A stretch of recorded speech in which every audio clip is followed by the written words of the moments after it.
De passer à l'appel. Alors, Madame Kin Patricia donc arrivera dans quelques minutes. Madame Chaudet-Martine. Présente. Monsieur Stoder Jean-Christophe. Présent. Madame Gultequin-Gulcan. Présente. Monsieur Hennequin Virgile.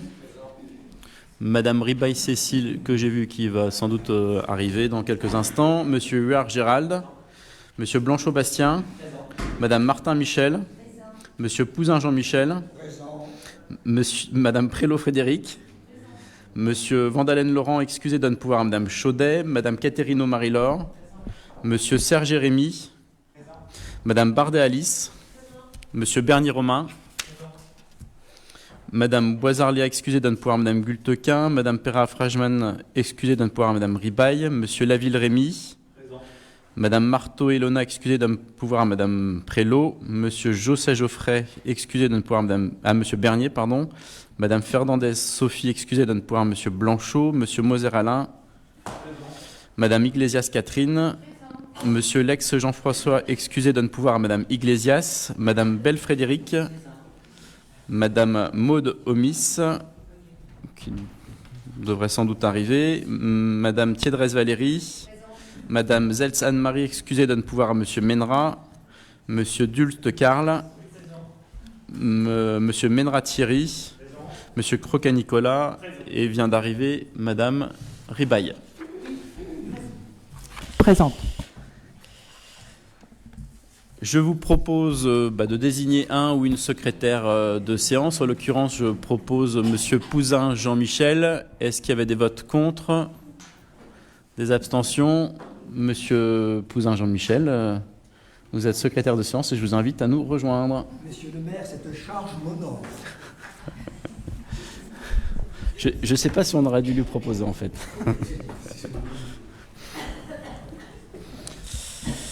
Je vous propose de passer à l'approbation du rapport numéro 1 qui est l'approbation du procès-verbal de la séance du conseil municipal du 14 novembre 2023. Ah, il y a Monsieur Moser qui souhaitait... Oui. En ce qui concerne le procès-verbal, je suis toujours un petit peu exigeant, vous allez dire, mais j'ai relu bien sûr comment étaient transcrites mes interventions, notamment la plus longue du dernier conseil, qui était longue.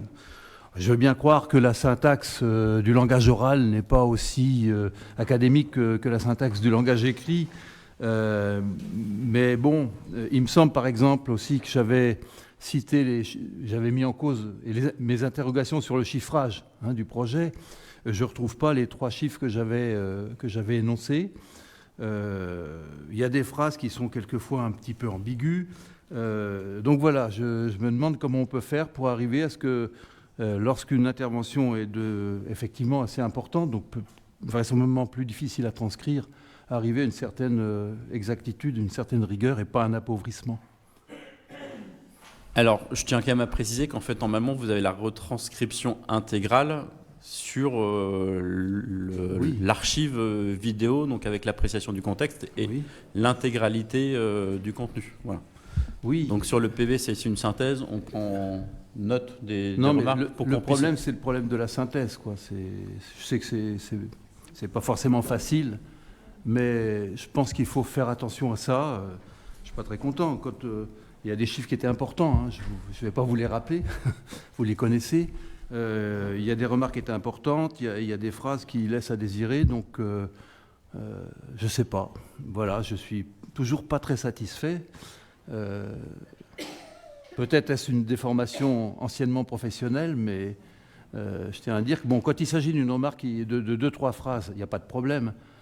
Quand c'est quelque chose de plus long, quand c'est quelque chose qu'un membre de l'opposition peut juger important, j'aimerais que ce soit fidèlement transcrit, pas intégralement, mais en tout cas que la synthèse restitue bien et de manière claire les lignes fortes du discours. Voilà ma remarque préalable.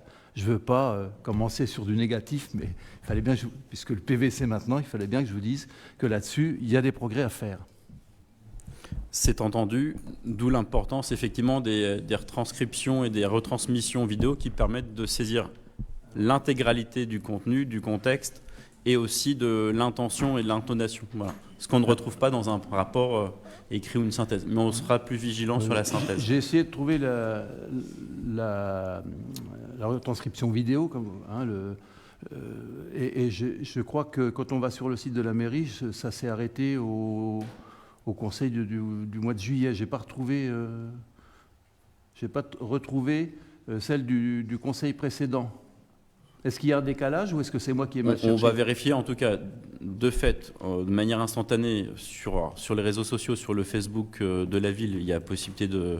Oui, en manière instantanée, mais quand on veut le retrouver... En instantané, non, mais en replay, dès la fin, en fait, vous avez possibilité de revenir en arrière du flux vidéo, etc. Oui, mais c'est pas ça, ma remarque. Il y a peut-être le lien qui manque, on va vérifier, mais en tout cas, le lien sera vérifié et contrôlé, mais en tout cas, la vidéo est archivée et est consultable en l'état sur un réseau social, voilà, celui qui est utilisé pour la retransmission on va live. Dans municipalité, c'est ça, aux villes municipales et conseil comme conseil municipal. Et là, apparaissent effectivement la possibilité de rechercher les PV écrits, les délibérations, et on a aussi les différentes vidéos de ces conseils. Et moi, ça s'arrêtait au mois de juillet. Il y a une mise à jour qui est en cours, mais ça sera fait effectivement, le dernier il date de l'été. Ah, vous me rassurez, c'est bien, parce que je me demandais si j'étais vraiment nul au point de ne pas pouvoir retrouver ce qu'il fallait. Bon, parce que je voulais vérifier mes critiques de ce soir en repartant sur ce que j'avais dit précédemment.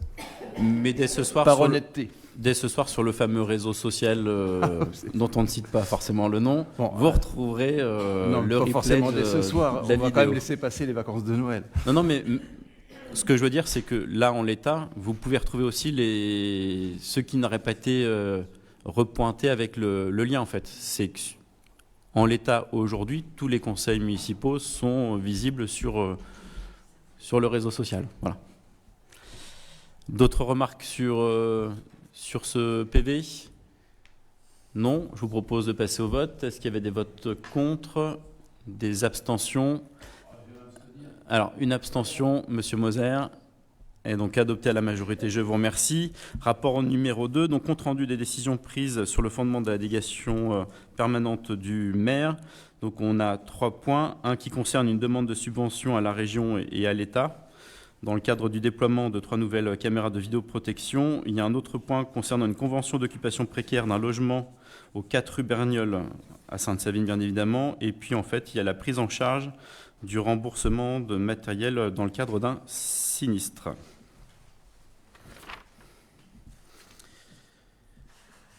Je vous propose de passer au rapport numéro 3, qui est la subvention exceptionnelle du club objectif photo. Monsieur Hennequin. Merci Monsieur le maire. Mes chers collègues, l'association Club Objectif Photo a fait parvenir en date du 24 octobre 2023 une demande de subvention exceptionnelle de 2 000 € pour le remplacement de l'ordinateur du club servant à la retouche des photographies. Après étude de la demande, la commission Culture Association propose d'octroyer une aide financière correspondant à 50% des frais correspondant à l'achat d'un ordinateur destiné à la retouche de photographies dans la limite de 1 000 €. Aussi, mes chers collègues, il vous est proposé de valider l'attribution d'une subvention exceptionnelle à hauteur de 50% des dépenses dans la limite de 1 000 € à l'association Club Objectif Photo pour l'acquisition d'un nouvel ordinateur destiné à la retouche de photographie et d'autoriser Monsieur le maire à faire les démarches nécessaires et à signer toute pièce utile. Merci. Donc les personnes intéressées dans l'association sont demandées de ne pas participer au débat. Donc est-ce qu'il y avait des remarques sur ce rapport ? Non ? Bon, je vous propose de passer au vote. Donc est-ce qu'il y a des votes contre ? Des abstentions adoptées à l'unanimité. Et donc là, on va redemander à Frédéric de revenir. Donc rapport numéro 4, donc avis demande d'enregistrement installation classée protection de l'environnement pour la société Clarins Azur sur le parc du Grand 3. Donc, pour rappel, pendant 4 semaines du lundi 6 novembre 2023 à 8h30 au lundi 4 décembre 2023 à 17h30, il a été procédé dans la commune de Sainte-Savine à une consultation du public portant sur la demande présentée par la société Clarins Azur relative à la construction d'une usine de production de cosmétiques et de produits de soins située sur la ZAC Parc d'activité du Grand 3, 10 300 Sainte-Savine. Le projet, pour rappel, comprend la création de bâtiments d'une surface planchée de 30 850 m² pour une emprise au sol de 26 000 m² et une hauteur maximale de 12 mètres, de voiries imperméables sur 25 085 m², dont 7 300 m² de parking privatif, de bassins d'infiltration, 4 000 m² et échanges 1 800 m², des aménagements extérieurs, jardins, espaces verts à hauteur de 65 255 m². Au terme d'une étude dite au cas par cas, le projet a été considéré non soumis à la réalisation d'une étude d'impact. Donc, le dossier de demande d'enregistrement de la société Clarins Azur reste consultable aux horaires d'ouverture de la mairie et le conseil municipal est invité ce soir à se prononcer pour avis sur la demande d'enregistrement d'une installation classée pour la protection de l'environnement, donc ICPE, par la société Clarins Azur sur le parc du Grand 3. Ainsi, il vous est proposé d'émettre un avis favorable ou défavorable en précisant les motifs éventuels sur la demande d'enregistrement d'une installation classée pour la protection de l'environnement par la société Clarins Azur sur le parc du Grand 3 à Sainte-Savine. Donc, est-ce qu'il y avait des remarques sur ce rapport ? Je vous propose de passer au vote. Donc, est-ce qu'il y a des votes contre? Des abstentions? Adopté à l'unanimité, je vous remercie. Rapport suivant, rapport numéro 5. Autorisation de mise en place et d'exploitation des images de 4 caméras complémentaires de vidéoprotection par 3 Champagne Métropole. Monsieur Blanchot. Merci, monsieur le maire. Mes chers collègues, la politique globale de sécurité publique prévoit le déploiement de systèmes de vidéoprotection pour s'appuyer sur des outils de dissuasion et de sécurisation et de porter assistance aux investigations de police. Actuellement, le parc est composé de 11 caméras fixes de vidéoprotection. Église, 23 avenue du Général Gallieni, Gerbe d'Or, 72 avenue du Général Leclerc, Chapelle du Parc, Maïs Zamenhof, Cimetière, rue Louis Blanc, Maison des Viennes, 52 rue Paul Doumer, Mail Marcel Bidot, Cossec de la Nolutel, rue de la Maladière, Angle avenue Gallieni, rue La Mauricière, en cours d'installation, Parvis de la Mairie, rue La Mauricière, 3 caméras en cours d'installation. L'implantation de dispositifs de vidéoprotection complémentaires s'avère aujourd'hui pertinente. Les lieux d'implantation supplémentaires pour 2024 seront les suivants. Avenue du Général Gallieni, face au square Jules Ferry, 2 caméras. Passage couvert entre le gymnase Volbar et la maison Françoise Zolto, située rue Jules Aymar. Rue Léon d'Arsenval, au niveau du rond-point Bernard-André Duloup. Le budget prévisionnel d'implantation, câblage, antenne, licence, installation des caméras est estimé à 30 000 € toutes taxes comprises, montant maximum qui sera ajusté en fonction du devis en cours d'estimation. Le développement de la vidéoprotection dans plusieurs villes de l'agglomération, associé à la diversité des phénomènes de délinquance et leur mobilité, conduisent la puissance publique à structurer des politiques locales de sécurité autour de nouveaux outils technologiques de prévention, tels que les centres de supervision urbains intercommunaux. Il appartient au conseil municipal, autorité compétente, d'autoriser l'installation des caméras de vidéoprotection complémentaires et d'autoriser la communauté d'agglomération à exploiter les images qui lui seront transmises à partir des caméras de vidéoprotection de la ville de Sainte-Savine. Aussi, mes chers collègues, il vous est proposé d'autoriser la mise en place de 4 nouvelles caméras de vidéoprotection sur les secteurs rapportés auprès des services de la préfecture de l'Aube, autoriser monsieur le maire à signer tout document utile y afférent, autoriser la communauté d'agglomération 3 Champagne Métropole à exploiter les images de vidéoprotection captées sur le territoire de la ville de Sainte-Savine, autoriser monsieur le maire à engager toute procédure et à signer tout acte destiné à permettre l'exploitation des images de vidéoprotection captées sur le territoire de la ville de Sainte-Savine au bénéfice de la communauté d'agglomération 3 Champagne Métropole. Enfin, d'autoriser monsieur le maire à solliciter toute subvention auprès du Fonds interministériel de prévention de la délinquance. Merci. Donc, est à noter l'arrivée de Madame Omis. Voilà. Des remarques sur ce... Pardon pour mon retard. Pas de souci, vous inquiétez pas. Est-ce qu'il y avait des remarques sur ce rapport? Non. Je vous propose de passer au vote. Donc, est-ce qu'il y avait des votes contre? Des abstentions? Adopté à l'unanimité, je vous remercie. Rapport suivant, rapport numéro 6. Donc le SDEA, mise en place de 4 caméras complémentaires de vidéoprotection avec les fonds de concours, et donc la suite du précédent rapport, Monsieur Blanchot. Merci, Monsieur le maire. Mes chers collègues, la ville a fait le choix de passer par le syndicat départemental d'énergie de l'Aube afin de déployer les 4 caméras complémentaires de vidéoprotection. Pour rappel, avenue Général Gallieni face au square rue Jules Ferry, 2 caméras. Gymnase Volbar, maison Françoise Dolto, rue Jules Aymar, rue Léon d'Arsonval au niveau du rond-point Bernard-André du Loup. Les travaux comprennent la fourniture, la pose et le génie civil, la somme à valoir pour imprévu. Le montant de l'assiette servant de base de calcul de la contribution est estimé à 30 000 €, toutes taxes comprises, montant maximum qui sera ajusté en fonction du devis en cours d'estimation. La contribution demandée par le SDEA à la commune sera fixée lors de la réunion du bureau syndical qui aura lieu le 12 décembre 2023. Ce fonds de concours est imputable en section d'investissement dans le budget communal. Aussi, mes chers collègues, il vous est proposé de demander au SDEA la réalisation des travaux définis ci-dessus par Monsieur le maire, s'engager à ce qu'un fonds de concours soit versé au SDEA, maître d'ouvrage, sur présentation d'un décompte définitif. La contribution demandée par le SDEA à la commune sera fixée lors de la réunion du bureau syndical. S'engager à inscrire au budget correspondant les crédits nécessaires. Attribuer un fonds de concours au syndicat départemental d'énergie de l'eau pour financer l'opération. Mise en place de 4 caméras complémentaires de vidéoprotection pour un montant de 30 000 €. Amortir ce fonds de concours sur 15 ans à compter du 1er janvier 2024. Merci. Des remarques sur ce rapport? Non. Je vous propose de passer au vote. Donc, est-ce qu'il y avait des votes contre? Des abstentions? Adopté à l'unanimité.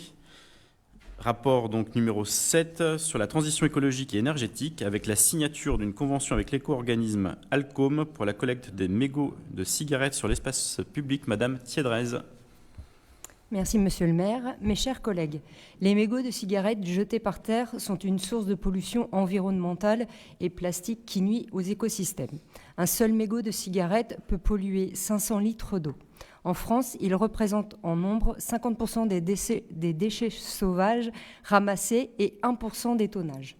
L'éco-organisme Alcom, structure privée à but non lucratif créée par la loi anti-gaspillage et économie circulaire, assure auprès de l'État les obligations des fabricants de cigarettes concernant la fin de vie de leurs produits dans le cadre de la responsabilité élargie du producteur.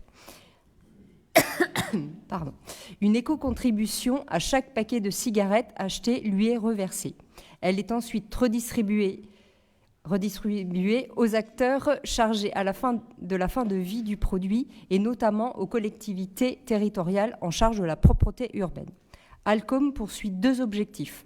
Contribuer au coût de nettoiement généré par la présence des mégots dans l'espace public, réduire la présence des mégots par des actions de prévention, moins 20% en 3 ans, moins 35% en 5 ans et 40% en 6 ans. Pour les communes de moins de 50 000 habitants, le soutien financier s'élève à 1,08 centimes par habitant.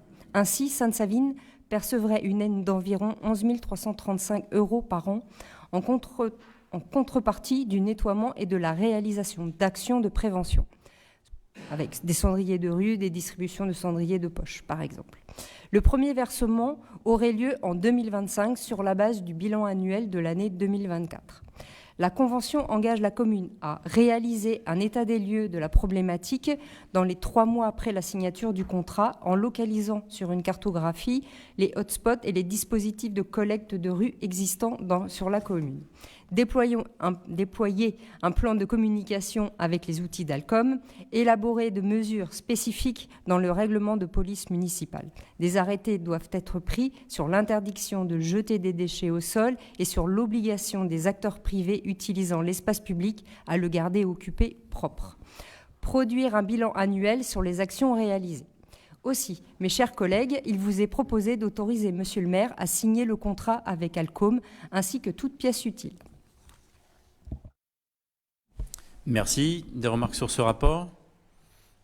Non. Je vous propose de passer au vote. Donc, est-ce qu'il y avait des votes contre? Des abstentions? Adopté à l'unanimité. Je vous remercie. Rapport suivant, rapport numéro 8, avec la convention avec 3 Champagne Métropole pour le Conseil en énergie partagée avec l'avenant à la convention d'adhésion du service commun. Madame Thiedrez. Merci, Monsieur le maire. Mes chers collègues, le plan climat-air-énergie territorial de TCM ou encore la loi énergie-climat et la loi Élan fixent des objectifs en termes de réduction des consommations énergétiques. Elle impose notamment des travaux d'amélioration de la performance énergétique des bâtiments à usage tertiaire pour atteindre les objectifs de réduire de 40% de la consommation d'énergie fossile d'ici 2030 par rapport à l'année 2012.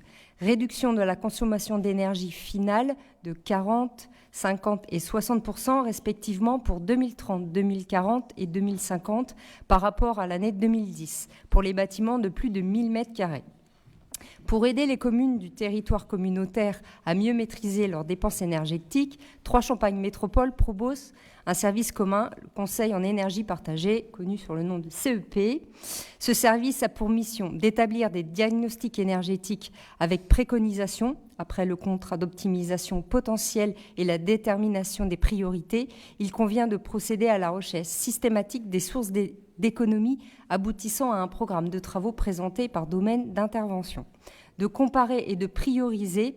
Face à des patrimoines parfois vieillissants et de plus en plus énergivores, il devient rapidement nécessaire de réaliser un certain nombre de comparaisons permettant de déterminer les secteurs d'intervention prioritaires, de gérer comptablement l'énergie à l'aide de bilans et de tableaux de bord, de présenter à la commune les modalités de financement existantes pour mettre en application les préconisations nécessitant un investissement, certificat d'économie d'énergie, recherche de partenaires financiers, etc.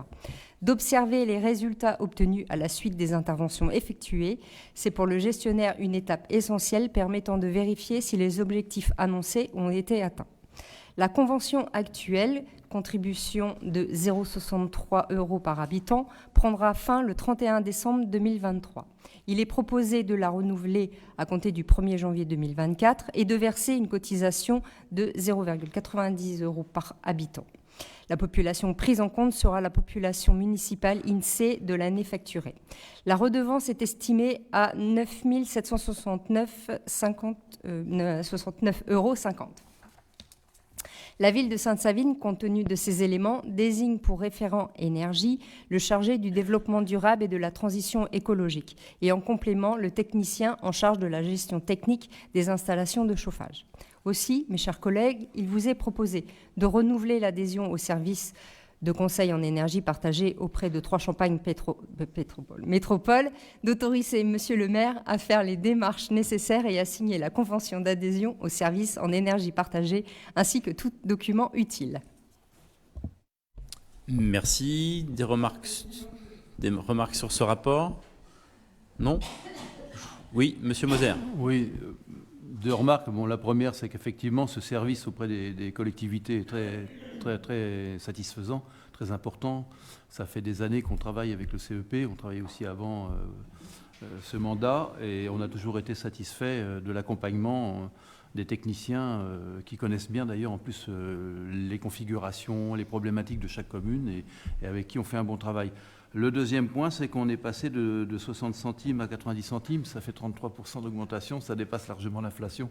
C'est quand même relativement plus cher là maintenant, il y a un gros bond qui a été fait. Voilà. En fait, c'est un service commun qui est à destination des communes, et en fait, l'objectif des services communs, c'est qu'ils soient à l'équilibre. Et la volonté était de rééquilibrer un petit peu ces services communs, puisqu'en fait, finalement, quand on faisait l'équation, quand Trois Champagne Métropole faisait l'équation, finalement, il y avait un coût pour les communes finalement qui n'étaient pas adhérentes au profit des communes adhérentes, et finalement, il y avait une forme de déséquilibre, d'où le fait de rééquilibrer un certain nombre de services. Donc, ça a été la question du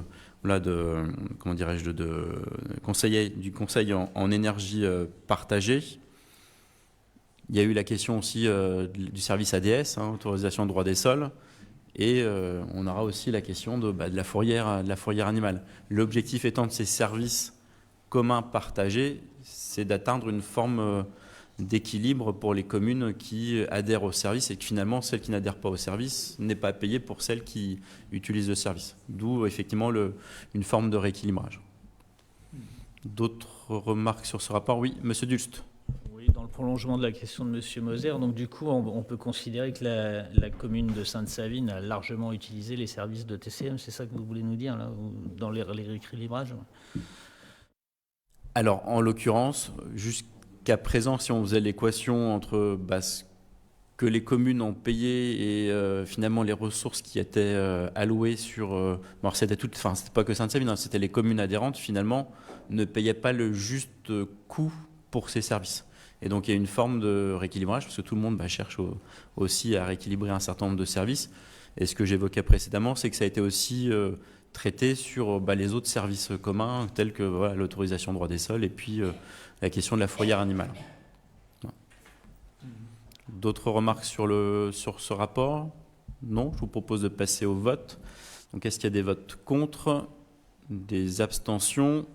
Adopté à l'unanimité, je vous remercie. Donc, rapport suivant, rapport numéro 9, donc 3 Champagne Métropole avec le prix et le rapport sur le prix et la qualité du service public d'assainissement, Monsieur Blanchot. Merci, Monsieur le maire.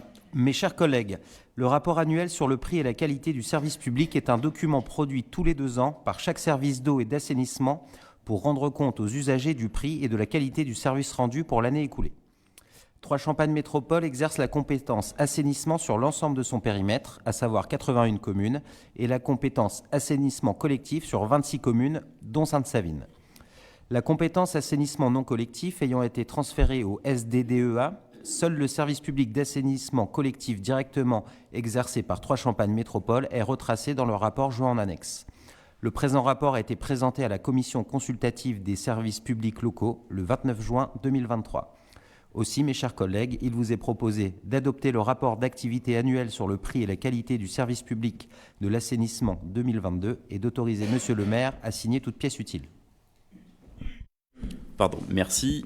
Est-ce qu'il y avait des remarques sur ce rapport? Non, je vous propose de passer au vote.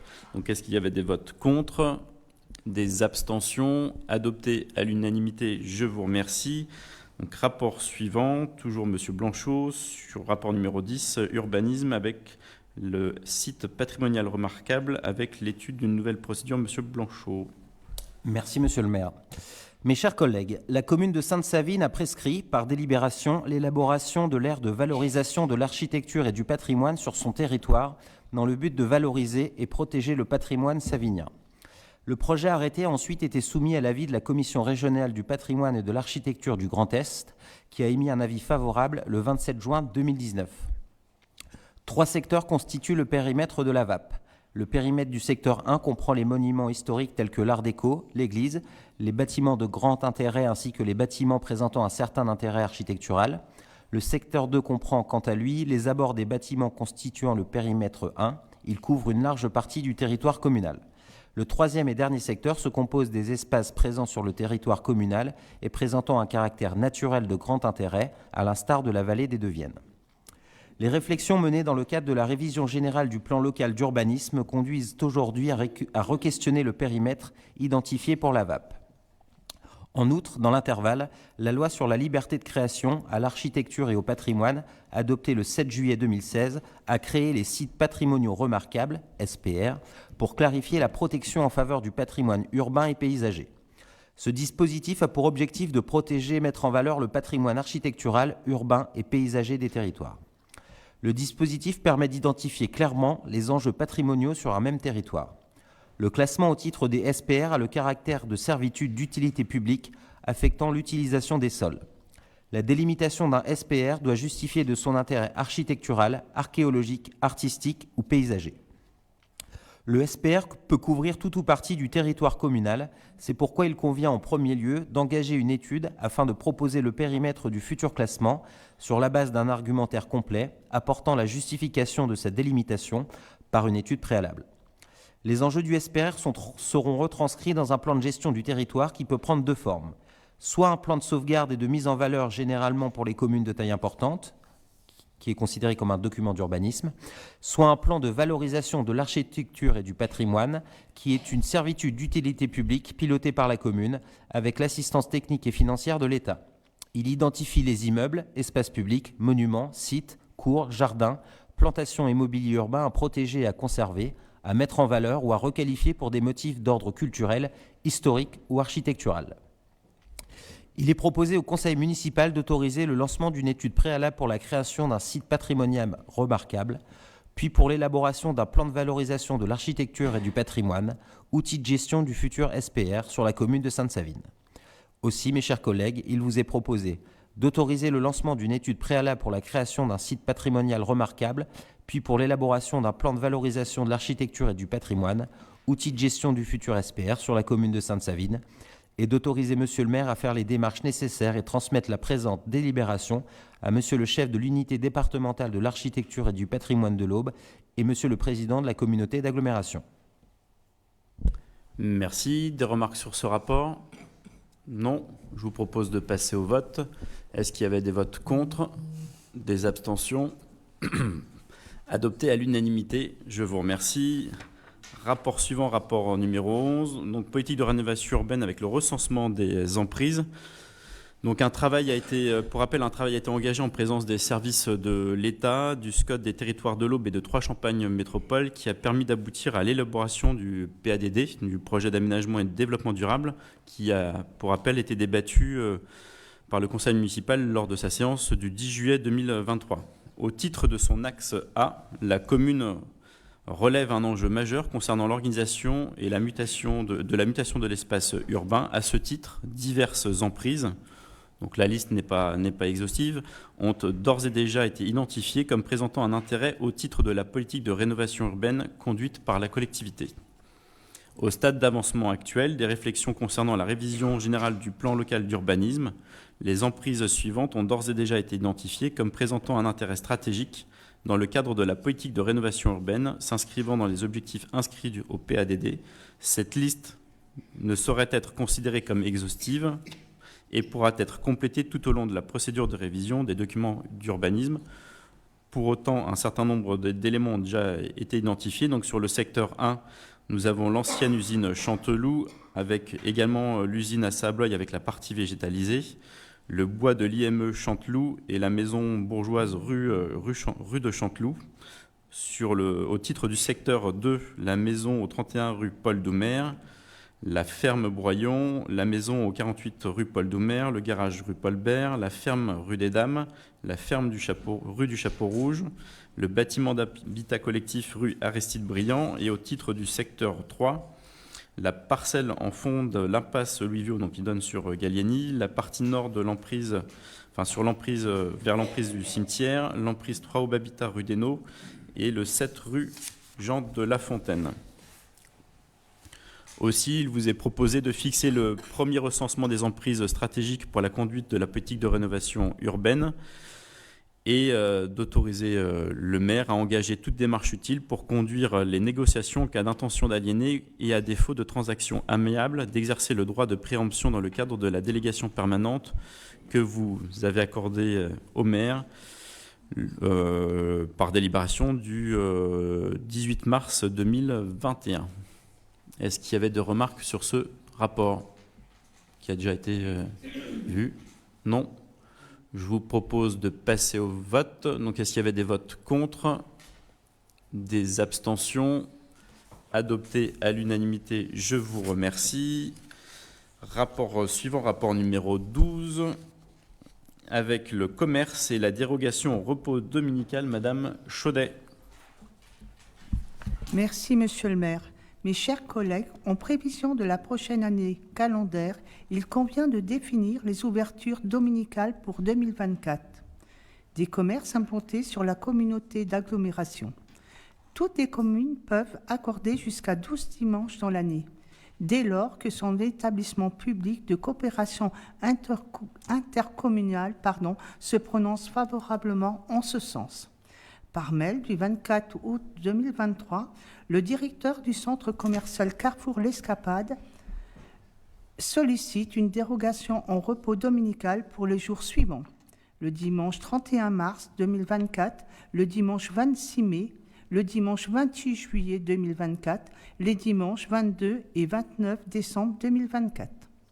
Par courrier du 18 août 2023, le directeur de Lidl à Sainte-Savine sollicite une dérogation au repos dominical pour les jours suivants: les dimanches 8, 15, 22 et 29 décembre 2024. Par mail du 30 novembre 2023, la directrice de Carrefour Contact à Sainte-Savine informe, au vu du calendrier des temps forts 2024, ne pas solliciter de dérogation au repos dominical. La direction du supermarché Bien à Sainte-Savine n'a pas sollicité de dérogation au repos dominical pour l'année 2024. Aussi, mes chers collègues, il vous est proposé de solliciter l'avis de 3 Champagne Métropole afin que le Conseil communautaire délibère sur ce calendrier des ouvertures dominicales. D'autoriser Monsieur le maire ou son représentant à prendre un arrêté fixant le calendrier des ouvertures dominicales sur la commune pour l'ensemble de l'année 2024. Merci. Est-ce qu'il y avait des remarques sur ce rapport? Oui. Oui, merci Monsieur le maire. Donc je me suis toujours abstenu sur ce rapport, donc je m'abstiendrai. Par contre, Anne-Marie vote pour. Monsieur Croquet? Oui, moi aussi, je vais m'abstenir parce que je pense que Carrefour, avec tous les bénéfices, il n'a pas à ouvrir le dimanche.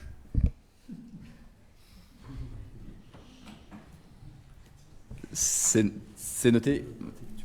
Est-ce qu'il y avait d'autres remarques sur ce rapport? Eh bien, je vous propose donc de passer au vote. Donc, alors, Monsieur Ménera donc s'abstient et Monsieur Croquet s'abstient. Donc, adopté à la majorité. Je vous remercie. Il n'y avait pas de vote contre, pardon. Je n'ai pas posé la question. Ok. Donc, uniquement 2 abstentions. Adopté à la majorité. Je vous remercie. Rapport numéro 13. Avec rapport concernant 3 Champagne Métropole avec un autre service commun, donc la fourrière animale intercommunale, avec l'avenant à la convention, et on pourra reposer les différentes questions. Monsieur Huard.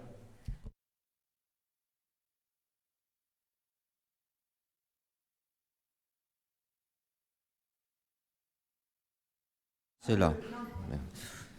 Mes chers collègues, la commune de Sainte-Savine a fait le choix d'adhérer par convention au service commun de gestion des chiens et des chats errants, géré par 3 Champagne Métropole, entré en vigueur le 1er février 2019. En raison de la nécessité d'équilibrer financièrement chaque service commun par les contributions et participations des communes membres et les usagers bénéficiaires de chaque service, 3 Champagne Métropole va modifier les tarifs relatifs au service de la fourrière intercommunale au 1er janvier 2024 comme suit. Donc fourrière intercommunale, part fixe chien, donc 1,10 € par habitant. La part variable, 407 € par chat capturé. Forfait de prise en charge facturé au propriétaire à 70 € TTC et 100 € TTC en cas de capture multiple d'un même animal. Il convient de signer un avenant à la convention initiale, compte tenu de l'énoncé ci-dessus, modifiant les conditions financières. Aussi, mes chers collègues, il vous est proposé d'accepter la nouvelle tarification de la fourrière intercommunale, d'autoriser Monsieur le maire à signer l'avenant à la convention relatif à la fourrière intercommunale et tous les documents utiles. Merci, Monsieur Huard. Des remarques sur ce rapport? Donc là, une augmentation aussi liée sur la capture, notamment des chats, et une augmentation sur la part fixe liée aux chiens. Alors, c'est vrai que sur la question de la convention, c'est une adhésion à un service, donc pour la capture des chiens et des chats, sachant que pour les chats notamment, on a conventionné avec l'école des chats. Pour autant, on utilise le service capture des chiens puisqu'on n'est pas outillé pour, et que là aussi ça peut présenter un danger sur la voie publique, etc. Donc voilà, il y a la nécessité de poursuivre le conventionnement, notamment pour la capture des chats, mais effectivement, il y a une augmentation significative pour les chats, et que ce service est en voie de rééquilibrage, mais si on payait le juste prix pour la capture des chats, on serait bien au-delà des 407 €. Alors après, c'est un peu le truc qui se mord la queue, parce que comme ça augmente très fortement, il y a de moins en moins de communes, et finalement, le chat qui se mord la queue. Voilà, c'était facile. Est-ce qu'il y avait des remarques sur ce rapport? Non. Je vous propose de passer au vote. Donc, est-ce qu'il y avait des votes contre? Des abstentions? Adopté à l'unanimité, je vous remercie. Et donc, rapport suivant, rapport numéro 14, avec Action Cœur de Ville et la signature de l'avenant numéro 3 à la Convention, Monsieur Bernier. Merci Monsieur le maire. Alors, la signature de l'avenant, elle est assez technique. Je voulais juste rappeler un petit peu du coup la genèse du projet très rapidement pour comprendre de quoi il s'agit. Dans le plan d'action municipal, on avait identifié naturellement la requalification de l'axe Gallieni, mais de manière un peu plus large, c'était surtout la requalification de l'espace urbain. Et quand on regarde la ville un petit peu vue du ciel, on se rend compte que tous les points d'intérêt, tout ce qu'on souhaite y développer, que ça soit les places de vie avec la place de l'église, le forum, la place du marché, le parvis de l'art déco, et puis tous les éléments que ça soit qui s'y greffent autour, à la fois l'église, l'extension de la médiathèque avec vitrine sur rue, la finalisation des travaux de l'art déco, la place de marché, je l'ai dit, tout l'accès aux services publics, notamment au niveau des écoles, tout est relié en fait à cet axe de vie qui est également commerçant. Donc partant de là, on a essayé à chaque fois de trouver les meilleurs leviers possibles pour à la fois se faire aider en termes d'ingénierie et puis de leviers financiers. Et on a identifié le dispositif Action Cœur de Ville, qui permet en fait dans les faits, donc c'est une convention, donc c'est mis en place depuis 2018, qui permet de relier à la fois la ville-centre et puis l'agglo. C'est un dispositif qui permet de manière assez large de redynamiser en fait les centres-villes. Donc sur 5 volets qui sont l'habitat, l'attractivité commerciale, la mobilité et les connexions, l'aménagement urbain, les équipements publics. Et puis l'accès aux services publics, loisirs, culture. Et quand on a regardé ça, on s'est dit, on coche un petit peu toutes les cases et on peut surtout raccrocher l'ensemble des projets, des investissements qu'on porte sur la commune. Donc comme 3 et TCM l'avaient signé pour 4 ans, donc en 2018-2022, ça a été prolongé jusqu'en 2023. La convention, elle tombe bien, elle arrive à son terme, donc il y avait l'opportunité en tout cas de lever la main et se dire on aimerait bien y participer et de faire sens aussi avec ce qui existe déjà, notamment avec E3 qui l'a expérimenté. Il y a des retours positifs sur le centre-ville, sur ce qu'ils ont pu mettre en termes de redynamisation du centre-ville, de l'attractivité du commerce, ce qu'ils ont fait aussi au niveau des requalifications urbaines, de l'habitat, etc. Il y a des beaux exemples qui sont juste à côté. Donc voilà, c'était l'idée en tout cas de signer cet avenant, d'en faire partie, et puis aussi de notre côté, à travers des fiches actions sur les 5 items que j'ai donnés, de faire aussi des fiches actions pour à chaque fois y raccrocher en fait nos projets et les faire passer aussi en priorité, notamment avec une opération de ce qu'on appelle l'ORT, opération de revitalisation des territoires, qui permet de manière un petit peu plus large de requalifier l'espace urbain et l'habitat en priorité, avec des aides notamment de l'ANA qui peuvent permettre aussi d'être prioritaires sur tout projet qui vont favoriser l'habitat, parce qu'on a pas mal d'habitats anciens sur la commune qui sont très jolis, y compris sur le commerce, mais qui sont des fois un petit peu vieillissants, et en termes d'isolation, de rénovation énergétique, etc., c'est pas toujours fou. Donc ça permettra en tout cas d'avoir des leviers supplémentaires et prioritaires sur la politique de l'habitat. Et j'en reviens à l'axe Gallieni-Leclerc, qui est quand même qui est le nerf névralgique de la ville, mais aussi le point de départ de tout ça. C'est identifié de manière très claire, en tout cas dans les annexes de la Convention. C'est fléché sur 2024.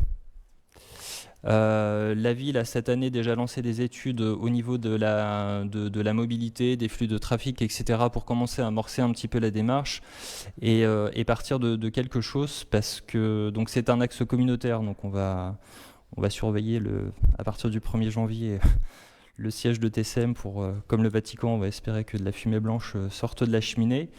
Mais en tout cas, c'est prioritaire, et le maire l'a rappelé, il le rappelle à chaque fois, c'est pas juste un sujet savinien, et c'est pas juste on va refaire la voirie, c'est vraiment un axe qui est vraiment structurant, qui permet à la fois de connecter le pôle gare d'intérêt communautaire, la zone d'activité d'intérêt communautaire, de faire vivre notre territoire, On est quand même la 5e ville du département, donc on compte un petit peu. Et c'est surtout aussi les connexions entre villes voisines, parce que c'est pas simplement refaire Sainte-Savine pour refaire des jolis trottoirs, une piste cyclable. C'est sympathique, mais ça va un petit peu plus loin. C'est surtout comment on se relie au centre-ville de Troyes, comment on se relie à la Chapelle Saint-Luc, à Saint-André, à la Rivière de Corps, etc. Comment on relie aussi tous ces pôles d'attractivité au-delà de la simple requalification de l'avenue. Ça va un petit peu plus loin de tout ça. Donc voilà l'objet de cette signature à une convention qui existe déjà et qui sera signée demain par toutes les parties prenantes, dont la préfecture. Et naturellement entre Champagne Métropole et les voisins de Troyes. Je crois que j'ai tout dit. Effectivement, déjà, il y a une première étape de signature, puisque c'est passé lors du dernier conseil communautaire, donc avec l'approbation qui a été validée. Et ce soir, donc, on est amené à se prononcer sur la signature de l'avenant. Et en même temps, nos voisins troyens sont aussi appelés à délibérer sur le même rapport. Et si les deux sont aussi d'accord, normalement, il y a la signature officielle demain. Et comme rappelé, c'est même au-delà du parc du Grand Troyes, qui a un intérêt communautaire, on peut aussi réfléchir sur la question de la sortie d'autoroute jusqu'au pôle gare. Et c'est là aussi où on a pu raccrocher. Je sais que c'est cher à Monsieur Moser. C'était la sortie de l'ouverture de la gare sur Gagny. Donc je pense que c'est des choses sur lesquelles on a aussi raccroché en identifiant cette partie notamment qui, à mon sens, aurait dû dès le départ y être, mais bon, ça n'a pas été fait, c'est l'histoire. C'est étonnant puisque François Barouin avait validé le principe de l'ouverture ouest du pôle gare avant les précédentes élections. C'est inscrit. Après, on ne sait pas si ça sera... On espère que ça sera étudié et que ça sera fait, mais en tout cas, c'est inscrit. Et en tout cas aussi, le fait de l'inscrire dans le dispositif Action Cœur de Ville, c'est comme ça a été évoqué précédemment, ça permet aussi de mobiliser des outils d'ingénierie, des outils financiers complémentaires pour développer et mettre en place un certain nombre d'actions. Donc il y a une vraie utilité pour notre territoire, alors le territoire savinien, mais aussi sur la partie plus largement ouest, puisque finalement on a quand même une forme d'interconnexion. On le voit, quand notamment il y avait des travaux rue Paul Bert, le flux par exemple de Saint-André pour aller au-delà, etc. On a aussi un certain nombre d'équipements qui sont sur la commune de Sainte-Savine, mais qui bénéficient à d'autres territoires.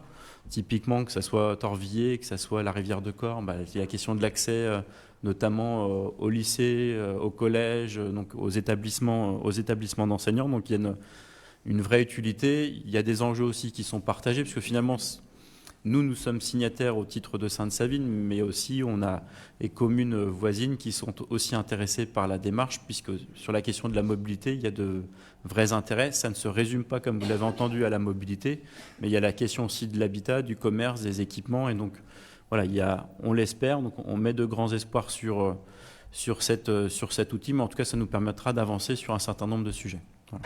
Je ne sais pas s'il y avait des remarques. Monsieur Moser. Oui, je voulais dire que j'étais tout à fait d'accord avec cette initiative, que c'est une bonne initiative. Elle correspond tout à fait d'ailleurs à ce qu'on avait envisagé nous-mêmes au moment des élections. Ça fait continuité avec des problématiques qu'on avait déjà posées avant. Et c'est vrai que l'intérêt, c'est d'avoir une approche globale. Et en même temps, c'est de bien placer Sainte-Savine dans l'évolution, dans les perspectives en matière de développement. Et donc, je ne peux qu'approuver cette démarche. Merci. Pas d'autres remarques ? Monsieur Bernier. Non, c'est pas une remarque, c'était juste remercier quand même aussi les services qui ont bossé aussi sur le plan. Donc il y a tous les services pour partir je vais pas dire du bas, mais il y a le commerce, il y a l'urbanisme, il y a des tas de services, et puis aussi le travail d'Aurélie, parce que c'est un gros travail administratif. Donc merci à tout le monde. J'en profite effectivement de souligner la qualité de travail des services, et notamment d'Aurélie, sur la question aussi de la rédaction des fiches actions, parce qu'il y a quand même un certain nombre de fiches actions qui sont très étoffées, très développées, parce que vous avez vu qu'on aborde beaucoup de thématiques. Et donc, toutes ces thématiques, il a fallu les retranscrire en fiches actions qui permettent de compléter le dossier. Donc, un vrai travail de qualité des services. Et, j'ai peur qu'elle rougisse et qu'elle se sente mal à l'aise, mais en tout cas, un grand merci à Aurélie et à l'ensemble des services qui ont travaillé sur ce sujet notamment. Non, là, Jean-Michel, vous allez vraiment la mettre très mal à l'aise. Je vous propose de passer au vote. Donc, est-ce qu'il y avait des votes contre, des abstentions, adoptées à l'unanimité? Je vous remercie, ce qui nous permettra de signer officiellement demain après-midi. Eh bien, suivant rapport numéro 15, avec des conventions, une convention de prêt de matériel roulant et non roulant entre communes du territoire. Monsieur Hennequin. Mes chers collègues, les villes de Sainte-Savine, de Saint-Germain, de Rosières-près-de-Troyes, de Saint-Parot-Tertre, de la Rivière-de-Corps et de Verrières ont travaillé ensemble pour élaborer des conventions communes pour le prêt de matériel roulant et non roulant. Il était nécessaire pour nos communes qui ont chacune engagé des réflexions sur la bonne gestion communale de poursuivre cette réflexion en mettant en commun leur matériel dans le cadre d'actions de mutualisation. Ces actions ont vocation à soutenir une coopération entre communes dans le but de garantir la meilleure exploitation des services publics dont nous avons la responsabilité. Les présentes conventions ont donc pour objet de régir la mise à disposition par la commune prêteuse au profit de la commune demandeuse, les matériels roulants et non roulants. Ces conventions sont valables pendant 3 ans, donc du 1er janvier 2024 au 31 décembre 2026. Les communes ont également la volonté d'approfondir ce travail sur d'autres secteurs. Aussi, mes chers collègues, il vous est proposé d'approuver les termes des conventions jointes à la présente, d'autoriser Monsieur le maire à faire les démarches nécessaires et à signer les conventions jointes en annexe. Merci. Des remarques sur ce rapport? Non? Eh bien, je vous propose de passer au vote. Est-ce qu'il y avait des votes contre? Des abstentions? Eh bien, adopté à l'unanimité, je vous remercie. Ça nous permettrait effectivement de pouvoir mutualiser un certain nombre d'équipements. Il y a eu beaucoup de réunions techniques sur qui a quoi, qui a besoin de quoi, quand, etc. Et ce qui permet de faire aussi effet levier sur les équipements et dotations des différentes communes qui feront partie de cette convention. Rapport numéro 16, avec la désignation des représentants de la commune, Monsieur Bernier.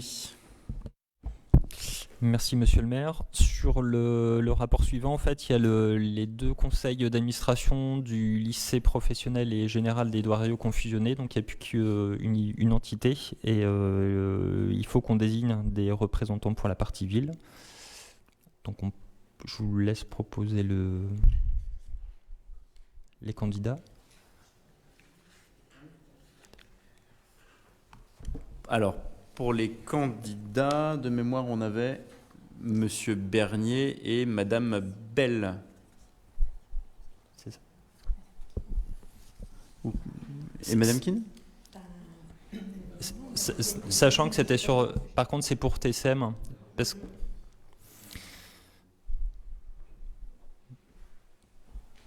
Eh bien, si besoin, on ajustera. Monsieur Bernier, Madame Bell? Est-ce qu'il y avait des votes? Je vous propose de passer au vote. Non? Oui, c'est bon. Vous me regardez bizarrement. Donc, est-ce qu'il y avait des votes contre, enfin des remarques tout du moins? Des abstentions? Et adopté à l'unanimité. Et puis, on verra s'il y a nécessité de rajouter par la suite. Ensuite, rapport numéro 17 avec la location des salles communales, avec notamment la mise à jour des tarifs applicables au 1er janvier. Monsieur Hennequin. Merci Monsieur le maire. Mes chers collègues, il vous est proposé de réviser les tarifs de location des salles communales à compter du 1er janvier 2024 de la manière suivante. Donc je vous laisse voir le tableau des locations des salles communales avec les tarifs.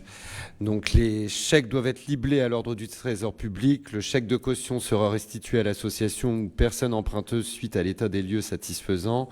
En cas de constatation de dégradation, le chèque de caution sera encaissé. Les services municipaux feront chiffrer le coût des réparations ou du nettoyage et le coût des réparations dépassant le montant de la caution sera refacturé à l'emprunteur. Aussi, mes chers collègues, il vous est proposé d'accepter les tarifs proposés applicables à compter du 1er janvier 2024. Merci. Des remarques sur ce rapport? Non. Je vous propose... Ah non. Non, je vous propose de passer au vote. Donc, est-ce qu'il y avait des votes Contre. Si on voulait faire des remarques, on se poserait la question de... C'est un pourcentage que vous avez appliqué sur les tarifs de l'an précédent ou c'est en raison de la prise en compte de la hausse des coûts de fonctionnement de ces locaux, voilà quoi. Voilà les questions qu'on peut poser. Il y avait déjà parce que ça fait quand même une différence relativement. Il y avait une étude sensible. préalable en fait sur la question de la tarification en fait des autres équipements dans les autres communes. ISO équipements, après c'est jamais exactement les mêmes équipements. On était globalement effectivement pas très cher. L'idée c'est pas non plus d'être prohibitif, mais quand on prend en compte la hausse du coût de l'énergie et finalement sur des équipements qu'on ne facturait que très peu cher, voilà, ça veut dire qu'il y avait un effort contributif de la collectivité qui était somme toute assez élevé pour le prêt des salles, d'où la question de rééquilibrage sur la question de la tarification. Et l'achat de nouveaux matériels aussi qui sera mis à disposition aux usagers qui vont louer les salles. Rachat de nouvelles vaisselles, on a aussi investi dans un lave-vaisselle pour le grand salon, table, chaises, enfin il y a beaucoup d'aménagements qui vont être faits et qui sont faits.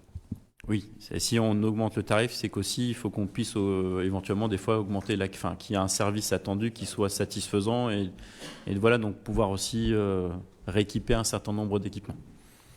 Est-ce qu'il y avait d'autres remarques sur ce rapport? Non. Je vous propose de passer au vote. Donc est-ce qu'il y avait des votes contre? Des abstentions? Adopté à l'unanimité, je vous remercie. Rapport suivant, rapport numéro 18.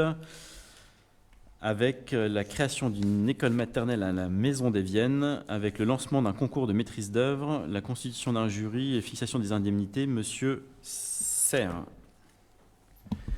Mes chers collègues, la collectivité a mené une réflexion sur la requalification des écoles maternelles et élémentaires tout en réfléchissant à une nouvelle carte scolaire.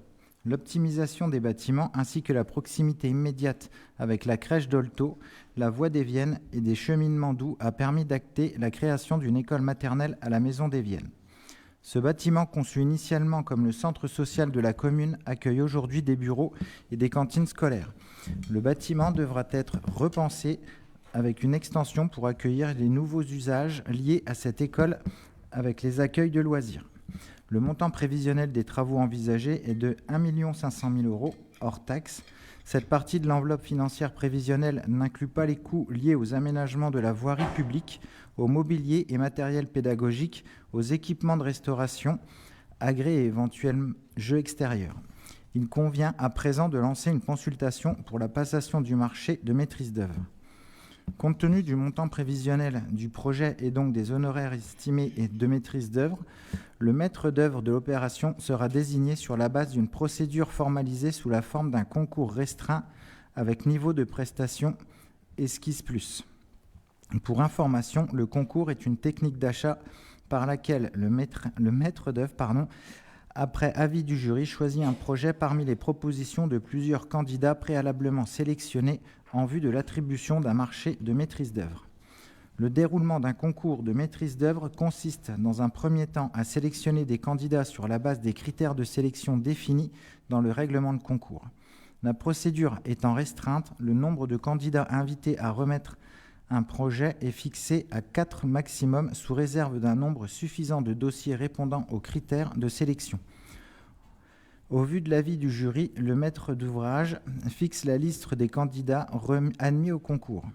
Dans un second temps, le jury estime les projets et plans présentés de manière anonyme, établit un concours de projet et émet un avis sur la base des critères d'évaluation définis dans l'avis de concours.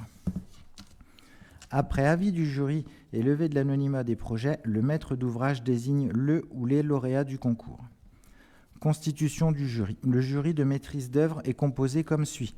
Du président du jury, monsieur le maire en tant que président de la CAO ou son représentant, des 5 membres titulaires élus de la commission d'appel d'offres ou leurs membres suppléants, de membres qualifiés représentant au moins un tiers des membres du jury. Leur désignation ultérieure par arrêté relèvera de la compétence du président du jury, architecte, membre des organismes sociaux. Tous les membres du jury précités ont voix délibérative. Le président du jury pourra également désigner par arrêté les membres à voix consultative. Le jury ne peut se réunir valablement que si le quorum est atteint, soit lorsque la moitié plus un de ses membres ayant voix délibérative sont présents. Au titre de leur participation au jury, les personnalités qualifiées seront indemnisées à hauteur de 300 € hors taxe par demi-journée, auquel s'ajoutera le remboursement des frais de déplacement sur présentation des justificatifs. Prime à verser aux candidats admis au concours. Le montant de la prime versée aux candidats est de 7 200 € hors taxe. Concernant le lauréat, cette somme sera déduite de ses honoraires de la maîtrise d'œuvre. Le jury se réserve la possibilité de réduire ou de supprimer la prime des candidats dont la prestation remise serait jugée incomplète ou non conforme au règlement de concours.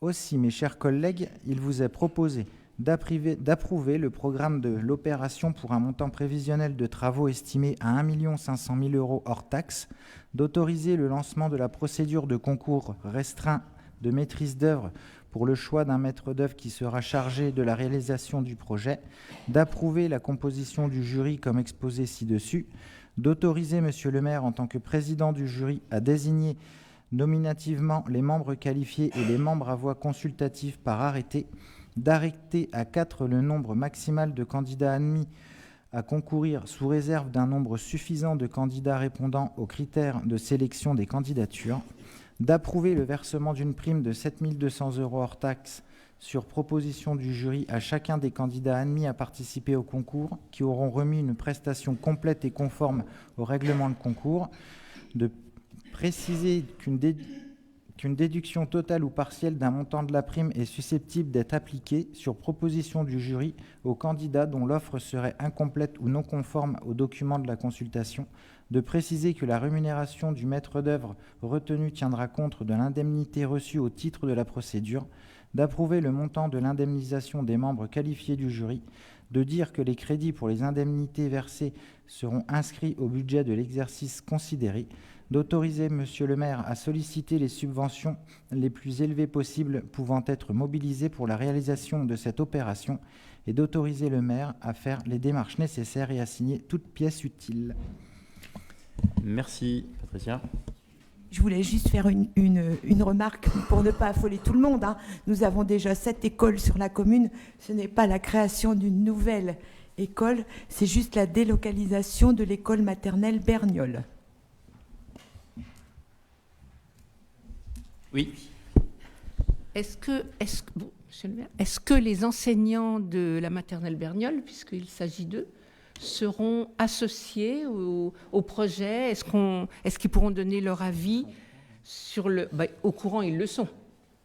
Est-ce qu'ils pourront donner leur avis sur l'aménagement d'une nouvelle maternelle pour que ça corresponde vraiment à leurs attentes? Alors, je vais vous répondre, Madame Iglesias, je ne vous vois pas. Non, parce que donc, je suis arrivée en retard parce que nous étions justement avec Madame Fournier. Nous lui avions donné les documents que nous avait proposés le cabinet. Et donc, elle s'est réunie avec ses collègues et elle nous a fait le retour ce soir et nous tiendrons compte de leurs remarques. Bon, je suis rassurée. Bien évidemment, en fait. C'est pas que nous... c'est nous, certes, qui finançons, qui gérons le site, etc. Mais finalement, ceux qui sont en ligne de front et les premiers usagers, ce sont les enseignants. Et donc, là aussi, il faut qu'on soit attentif sur la qualité des aménagements et quelquefois des choses, en fait, où sur un plan, c'est joli. Par contre, si on n'a pas pris en compte les usagers, etc., il y a peut-être des choses sur un plan qui sont jolies, mais qui sont peut-être contraignantes au quotidien, d'où l'importance d'associer le plus possible les personnes qui seront usagers du lieu pour que finalement l'euro qu'on aura investi en tant que collectivité soit efficient et efficace. Voilà. Donc on fera tout. Alors après, il y aura peut-être des fois des arbitrages, mais en tout cas, l'idée c'est de pouvoir les associer le plus possible sur la création du site. Oui, Monsieur Dulst. Oui, ce qui serait bien aussi, c'est de s'inspirer de la longévité des écoles existantes sur Sainte-Savine, qui ont fait leur temps, certes, mais qui sont installées et qui... La première pierre de l'écologie, c'est la durabilité de nos équipements. Donc, qu'on s'inspire aussi de construire des choses durables et modifiables éventuellement, mais le plus durable possible. Alors, en tout cas, sur la question de la modularité, ça fait partie des premières discussions qu'il y a eu. Puisque finalement, maintenant aussi, les usages scolaires peuvent aussi évoluer dans le temps. Donc, il faut qu'aussi on soit en capacité d'avoir un bâtiment qui puisse vivre dans le temps avec les usages liés à la pédagogie. Enfin voilà, sur ne serait-ce que demain la dimension des classes. Aujourd'hui, on a une taille de classe, mais demain, on ne sait pas présager de la taille future. Et dans l'investissement qui sera fait sur la création la délocalisation et en tout cas la création de cette extension, c'est d'avoir quelque chose qui soit, si possible, modulable dans le temps pour aussi rajuster au regard des besoins qui pourront émerger. Donc il y a ce point-là qui de toute manière fait partie de l'étude. Et sur la question de la durabilité, on l'espère le plus possible, on fera tout pour, mais on a quand même... Alors c'est un peu le constat malheureux qu'on a, hein, c'est qu'on a quand même maintenant quelquefois des bâtiments où on a l'impression que les anciens travaillaient peut-être différemment, peut-être des nouveaux. En tout cas, nous, on sera vigilants là-dessus, mais il faut être conscient que maintenant, on a l'impression que quelquefois les bâtiments sont plus faits pour durer aussi longtemps que ceux qu'on a pu connaître précédemment. C'est-à-dire que maintenant, on est des fois sur des horizons plutôt 20, 25 ans. Au-delà, 30, 40, 50 ans, on fera tout pour, mais ça devient peut-être un petit peu pas compliqué. Enfin, rien n'est compliqué, mais il faut être aussi pragmatique. Hein. L'idée, c'est pas non plus de vendre du rêve. Là où on se rend compte que malheureusement, maintenant, quelquefois, les bâtiments sont un peu moins durables qu'auparavant. Alors après, c'est la question de la qualité des matériaux, ça sera aussi la question de l'énergétique. Hein. Là aussi, hein, sur la question énergétique, forcément, à partir du moment où on a l'occasion d'avoir une extension nouvelle, c'est de pouvoir traiter la question énergétique sur cette partie du bâtiment, même sur la question de la maison des Viennes, pour aussi être le moins énergivore possible, ou s'il y a une consommation d'énergie, c'est d'être en capacité de pouvoir, si possible, autoconsommer le plus possible. Mais en tout cas, voilà, sur les nouvelles modalités bâtimentaires, la question aussi énergétique, maintenant aussi, au-delà de la durabilité de l'équipement, c'est aussi la question de la sobriété énergétique, ou en tout cas de la capacité de pouvoir produire de l'énergie. Et aussi de la modularité. Donc, maintenant, on alourdit le cahier des charges qui est demandé aux différents opérateurs. Madame Momis. Merci, monsieur le maire. Je voulais aussi connaître quels étaient à peu près le planning ou les horizons, en tous les cas, sur... Est-ce que ça s'affine un petit peu, les calendriers des échéances? Voilà, est-ce que ça s'affine un peu? Voilà. Par rapport à là, ça. on serait donc de toute façon je regarde un petit peu les trucs. Alors, on serait sur une livraison courant 2026, hein, puisque là, en fait, on est quand même au tout démarrage. Alors, même s'il y a eu des études préalables, il y a un certain nombre de choses. Mais sur la question de la réponse, la construction, enfin, entre les marchés, les concours, etc., il faut se dire qu'on a quand même un petit peu de temps qui risque de s'écouler, et donc raisonnablement courant 2026. Livraison. Oui. Merci. D'autres questions? Non? Eh bien, je vous propose de passer au vote. Est-ce qu'il y avait des votes contre? Des abstentions? Adopté à l'unanimité. Je vous remercie. Rapport numéro 19, accord cadre de fourniture courante et de services. Monsieur Laville. Merci, monsieur le maire. Mes chers collègues, le lot numéro 4, contrôle et vérification périodique des ascenseurs de l'accord cadre, contrôle, vérification réglementaire et maintenance des bâtiments et équipements de la ville de Sainte-Savine, a été notifié le 8 août 2022 à la SAS APAV parisienne. À la suite d'une scission avec apport partiel d'actifs de APAV parisienne SAS 66 rue du Général Audran, 92 400 Courbevoie, immatriculé sous le numéro SIRET 393 168 au profit de APAV Exploitation France. La société APAV Exploitation France se substitue par conséquent à la société APAV parisienne SAS dans l'ensemble des droits et des obligations résultant du lot 4 de l'accord cadre. Ce transfert n'entraîne aucune modification substantielle du contrat. Aussi, mes chers collègues, il vous est proposé d'approuver la passation de l'avenant de transfert numéro 1 à l'accord cadre numéro 2021 FCS-17, contrôle, vérification réglementaire et maintenance des bâtiments et équipements de la ville de Sainte-Savine, lot numéro 4, contrôle et vérification périodique des ascenseurs, et d'autoriser monsieur le maire à signer l'avenant de transfert numéro 1. Bon, je vous le relis pas en entier, vous l'avez. Merci Rémi. Est-ce qu'il y avait des remarques sur ce rapport? Non. Eh bien, je vous propose de passer au vote. Donc, est-ce qu'il y avait des votes contre, des abstentions? Adopté à l'unanimité, je vous remercie. Rapport suivant, rapport numéro 20, budget principal avec la décision modificative numéro 2, Madame Gultequin. Merci, Monsieur le maire. Il vous est proposé de modifier les crédits alloués au budget 2023. Pour mémoire, les crédits votés au budget 2023, budget primitif plus DM numéro 1, s'élèvent à 14 957 934,35 € en section de fonctionnement, 9 047 542,34 € en section d'investissement. La décision modificative numéro 2 proposée porte sur une diminution des crédits en section d'investissement de 40 000 €. Le total des crédits ouverts au budget 2023, budget primitif plus DM1 plus DM2, s'élèvera donc à 14 957 934,35 € en section de fonctionnement, 9 007 542,34 € en section d'investissement. En section de fonctionnement, il est proposé d'augmenter les dépenses réelles de fonctionnement de 40 000 €. 40 000 € au chapitre 65, autres charges de gestion courante. Une subvention complémentaire de 40 000 € s'avère nécessaire pour le CCAS pour faire face à des dépenses de personnel, remplacement d'agents et des régularisations de charges relatives aux bâtiments, les orchidées. Les dépenses d'ordre de fonctionnement sont diminuées de 40 000 €. Le virement à la section d'investissement chapitre 023 est diminué de 40 000 € pour pouvoir financer les dépenses complémentaires. Merci. Des remarques sur ce rapport? Non. Je vous propose de passer au vote. Donc, est-ce qu'il y avait des votes contre, des abstentions? Adopté à l'unanimité, je vous remercie. Donc, rapport suivant, rapport numéro 21, budget principal avec l'adoption du référentiel budgétaire et comptable M57 au 1er janvier 2024. Madame Gultequin. Merci, Monsieur le maire. Mes chers collègues, la norme comptable M57 permet le suivi budgétaire et comptable d'identités publiques locales variées appelées à gérer les compétences relevant de plusieurs niveaux, communal, départemental et régional. Elle devient référentiel de droit commun à toutes les collectivités au 1er janvier 2024.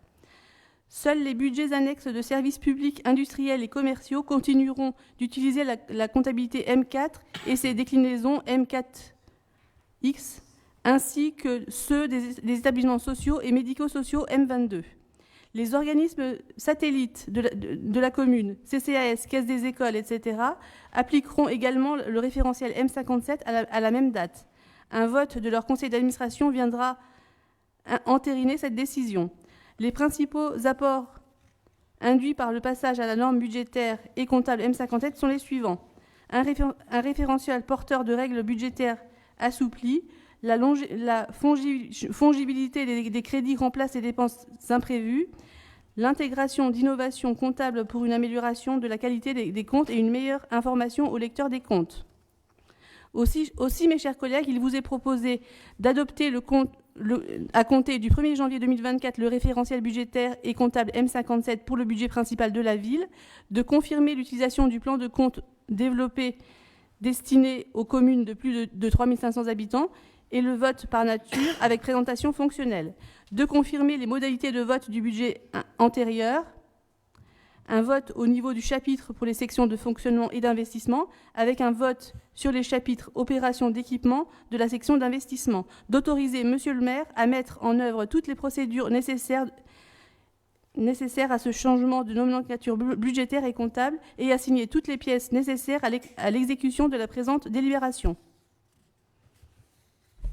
Merci. Des remarques sur ce rapport? Non. Ouais, c'est... Pardon? C'est un peu... Voilà.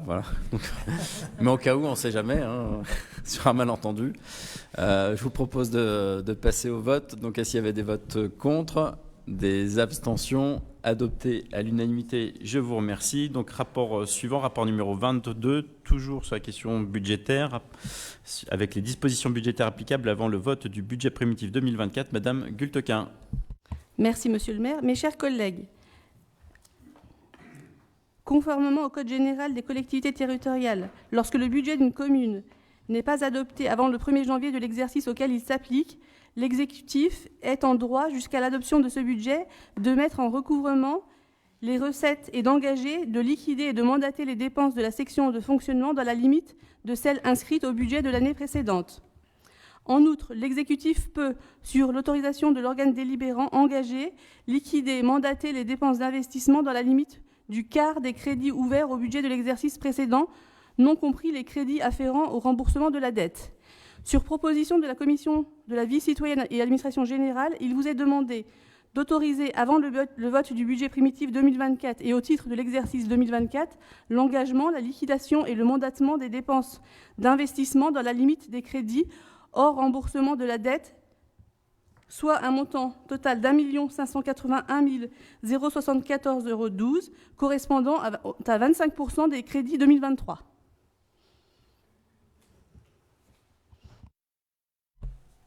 Merci.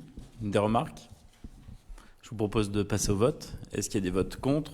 Des abstentions? Adopté à l'unanimité, je vous remercie. Rapport suivant, rapport numéro 23, avec les biens mobiliers communaux, avec notamment la mise à réforme de matériel de transport. Monsieur Laville. Merci, monsieur le maire. Mes chers collègues, divers véhicules affectés aux services municipaux ne sont plus à même, en raison de leur ancienneté ou de leur état, d'être utilisés. Il vous est proposé de procéder à leur mise en réforme. Les biens concernés sont les suivants, donc un minibus Ford Transit et 2 scooters 125 qui sont destinés soit à la reprise, soit à la vente. Aussi, mes chers collègues, je vous ai proposé d'autoriser monsieur le maire à procéder à la réforme des biens récapitulés dans le tableau, d'autoriser la sortie d'inventaire de ces biens et d'autoriser la cession de ces biens à des tiers, conformément à la destination indiquée dans le tableau. Merci. Des remarques sur ce rapport? Non. Eh bien, je vous propose de passer au vote. Est-ce qu'il y a des votes contre? Des abstentions? Adopté à l'unanimité. Rapport suivant, rapport numéro 24, avec une sortie d'actifs. Madame Ribaille. Merci, monsieur le maire. Mes chers collègues, divers biens mobiliers affectés à différents services de la collectivité ne sont plus à même, en raison de leur ancienneté ou de leur état, d'être utilisés. Il convient d'acter leur désaffectation et leur sortie du patrimoine communal. Il vous est donc proposé de procéder à la mise à la réforme des biens suivants, à savoir donc des cabines et casiers de la piscine, c'est-à-dire 9 blocs de 3 casiers, ça fait 27 casiers en tout, qui ont été acquis donc le 3 mai 2013, qui donc seront sortis prochainement avec une valeur brute d'achat de 2 203 € et une valeur nette comptable de 550,80 €.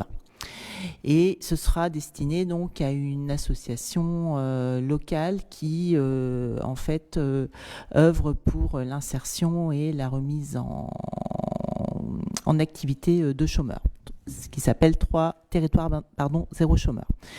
Et pour l'autre, donc un analyseur d'eau de la piscine qui a été acquis en 2015 et qui sera proposé à la reprise ou à la vente.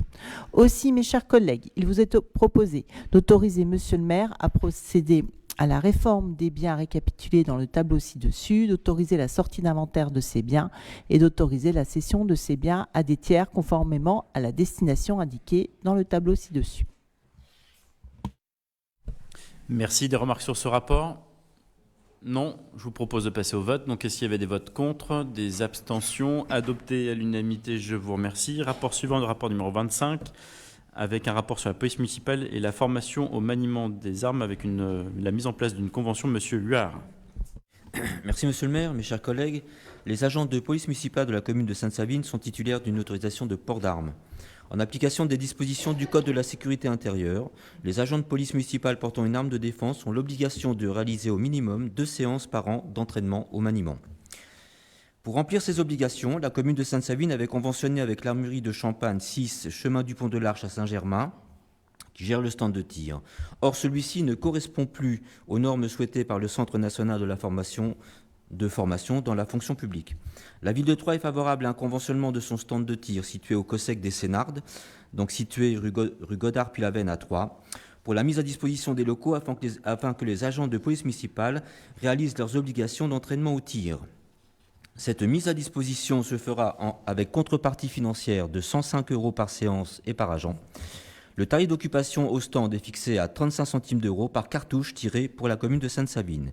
Aussi, mes chers collègues, il vous est proposé d'approuver les termes de la convention jointe à la présente, d'autoriser Monsieur le maire à faire les démarches nécessaires et à signer la convention jointe en annexe.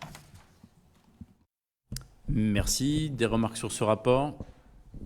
Non. Eh bien, je vous propose de passer au vote. Donc, est-ce qu'il y a des votes contre?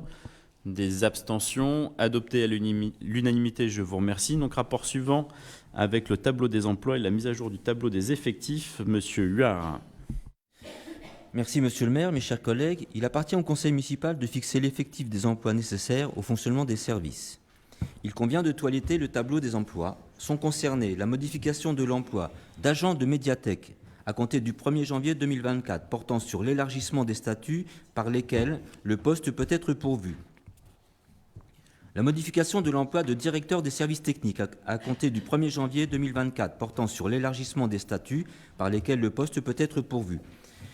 La modification de l'emploi de directeur accueil collectif de mineurs extrascolaires à compter du 1er janvier 2024, portant sur l'élargissement des statuts par lesquels les postes peuvent être pourvus. La modification d'un emploi de chef d'équipe des espaces verts à compter du 1er janvier 2024, portant sur l'élargissement des statuts par lesquels le poste peut être pourvu. La modification d'un emploi ADSEM à compter du 1er janvier 2024, portant sur l'élargissement des statuts par lesquels le poste peut être pourvu. La modification d'un emploi d'agent polyvalent à compter du 1er janvier 2024, portant sur l'élargissement des statuts par lesquels le poste peut être pourvu. La modification d'un emploi d'assistant ressources humaines à compter du 1er janvier 2024, portant sur l'élargissement des statuts par lesquels le poste peut être pourvu. La modification d'un emploi de responsable régie polyvalente, propreté et magasin à compter du 1er janvier 2024, portant sur l'élargissement des statuts par lesquels le poste peut être pourvu. La modification d'un emploi de chargé d'accueil à compter du 1er janvier 2024, portant sur l'élargissement des statuts par lesquels le poste peut être pourvu.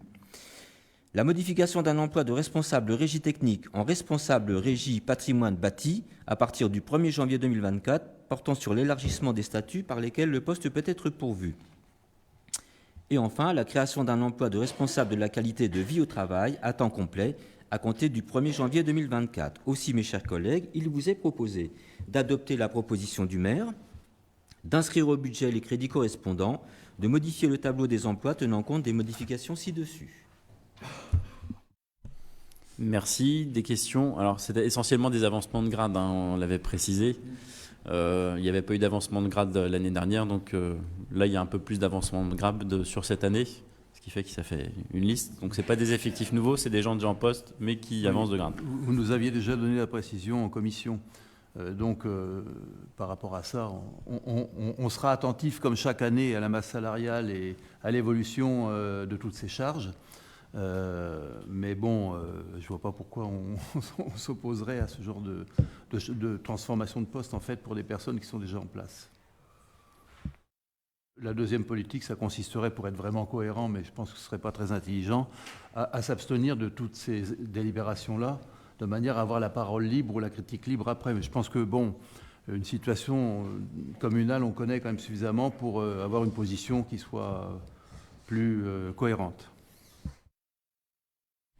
Après la seule création, alors c'est un poste qui est redispatché sur autre chose, mais c'est un poste qui sera vraiment dédié sur la qualité de vie au travail, avec notamment la question de le développement de la cohésion d'équipe, l'animation et tout ce qui va être en partie amont du traitement RH, donc avec un vrai enjeu sur voilà, la question de la qualité de vie au travail.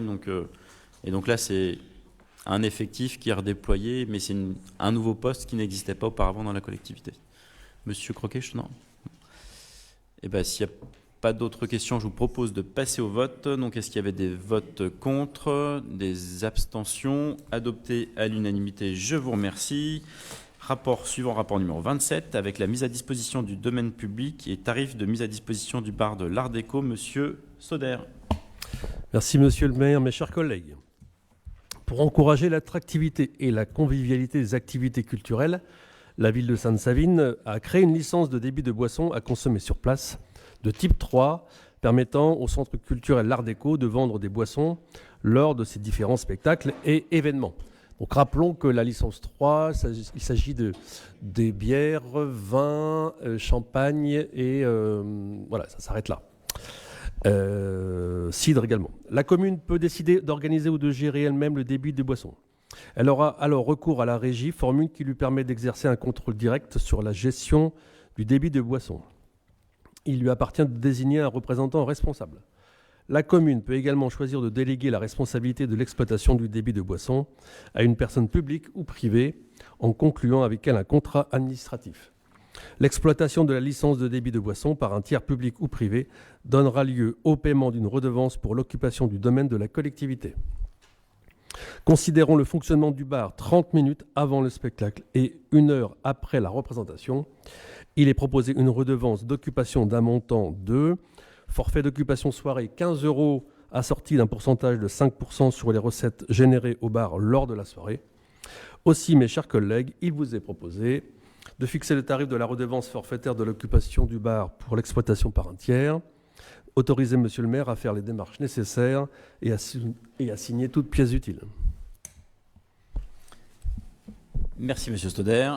Des remarques sur ce rapport, Monsieur Croquet. Petite question comme ça. La licence 3, la licence 3 elle est uniquement pour le bar de l'Art Déco. On ne peut pas la déplacer ailleurs. Non. Pourquoi vous aviez des idées? La piscine. La piscine, pourquoi on ne fait pas la même chose? On ne peut pas? Non. Alors, pour la question du site de la piscine, c'est vraiment du snack et boissons sans alcool, puisque c'est un espace familial, etc. Hormis quelquefois quand il y a des manifestations exceptionnelles encadrées, et c'est pas forcément nous qui... Voilà, des fois ça peut être soit un food truck ou quelqu'un qui vient vendre des boissons, mais plutôt lié sur une opération très ponctuelle.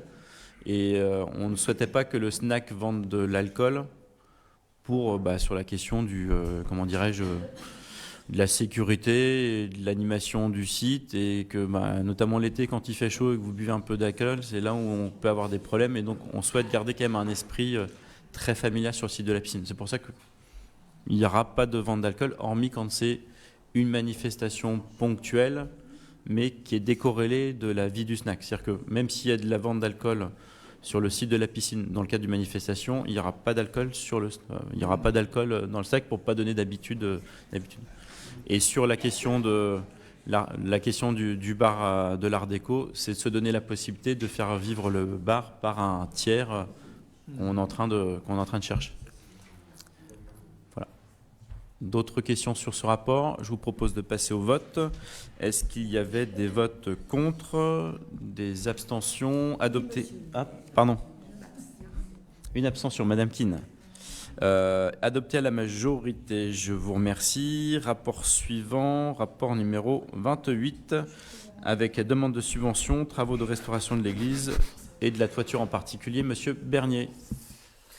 Merci Monsieur le maire. Le conseil municipal a validé en 2018 le diagnostic des travaux de restauration de l'église, évalué à 2,2 millions, dont 1,8 million, j'estime à la louche, pour les phases 1 et 6. La tranche ferme et la tranche optionnelle numéro 1 sont aujourd'hui réalisées. Il convient d'engager la dernière phase de l'opération relative à la tranche optionnelle 2 du marché. Au cours des travaux de ces 2 dernières années, il était mis en évidence la nécessité d'intervenir sur l'isolation coupe-feu des combles et la reprise du portail sud, donc qui est côté du petit parvis, là où il y a les plantations. Il est proposé d'actualiser la délibération de demande de subvention en intégrant les travaux complémentaires d'isolation coupe-feu des combles pour 22 847,50 € et de reprise du portail sud pour 16 551 € hors taxe, portant le coût de la tranche optionnelle numéro 2 à 659 655 et de solliciter les aides financières auprès des institutions et partenaires tels que la Direction régionale des affaires culturelles DRAC, le Conseil départemental de l'Aube, le Conseil régional Grand Est, 3 Champagne Métropole et tout organisme de mécénat privé. Aussi, mes chers collègues, il vous est proposé de solliciter tout organisme susceptible de délivrer les subventions nécessaires au financement des travaux de restauration de l'église. Préciser que le coût de la tranche optionnelle numéro 2 s'établit à 659 655,46 hors taxes et d'autoriser monsieur le maire à faire les démarches nécessaires et à signer toutes pièces utiles en découlant. Merci. Des remarques sur ce rapport? Non. Eh bien, je vous propose de passer au vote. Donc, est-ce qu'il y avait des votes contre? Des abstentions? Une abstention. Adopté à la majorité. Donc, monsieur Vert en abstention. Adopté à la majorité. Eh bien, il est 20h04. L'ordre du jour étant clos et n'ayant pas reçu de questions diverses, je vous souhaite une très bonne soirée, de très belles fêtes. Pour les élus, si vous avez 5 minutes, vous pourrez rester encore un petit peu.